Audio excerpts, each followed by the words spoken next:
Nagsasawa ka na rin ba sa kakamanok at baboy? Pero gusto mong kumain ng masarap pero low budget?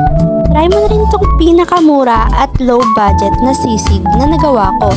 Bumili nga lang ako ng 4 na pirasong tofu, isang century tuna, maliit na pack na lettuce choice, at maliit na oyster sauce.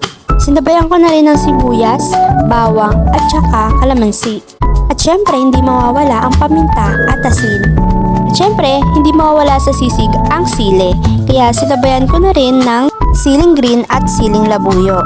Tapos, imimekos-mekos na natin ang mga sangkap. Mas maganda kasi na ipaghaluin na lang natin yung mga sangkap sa isang lalagyan para ma-maintain natin yung alat at tamis ng ating sauce. Naglagay na nga ako dyan ng oyster sauce at sinabay ko na rin yung lady's choice. Uy, ako lang ba? Yun talagang sinisimot ko talaga yung laman ng pack kapag bumibili ako ng mga ganito. Aminin, pati ikaw.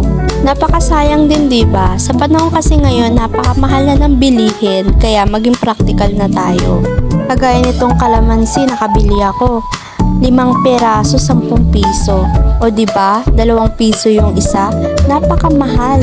Samantalang sa probinsya, nasa gilid lang ng bahay namin yan. Pwede ka pang humingi sa kapitbahay. Uy, walang ganon. And then, hinalo ko na dyan yung asin at paminta. Nilagyan ko na ng kalamansi. Kinuha natin yung buto O ibig kunin mo yung buto, wag ka nagmamarunong. At ninekos-mekos na natin insan ang mga sahog. At kung may nakikita kayong kamay ng lalaki dyan, huy, hindi ko kamay yan. Don't mind that. Basta tandaan mo, ako yung nagluluto. Kasi habang nag-voice over ako dito, may nag-aapila sa gilid ko. Siya daw yung nagluto. Ang kulit naman, ako nga. Sabing ako nga. Huy, nande, wag ganon. Hindi ko na na-video yung paglagay ng bawang at sibuyas. So ayun, hinintay ko lang siya na mag-golden brown. Then nilagay yung century tuna. Nilagay na rin yung tofu. Pero hindi ko na rin na-video yung paglagay ng sili. Nilagay na rin din yung sauce na ginawa natin kanina. And after that, hinalo-halo na lang natin para magsama-sama na yung sauce at yung tofu.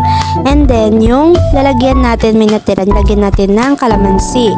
Nag-add tayo ng kalamansi kasi sabi daw kulang sa asim.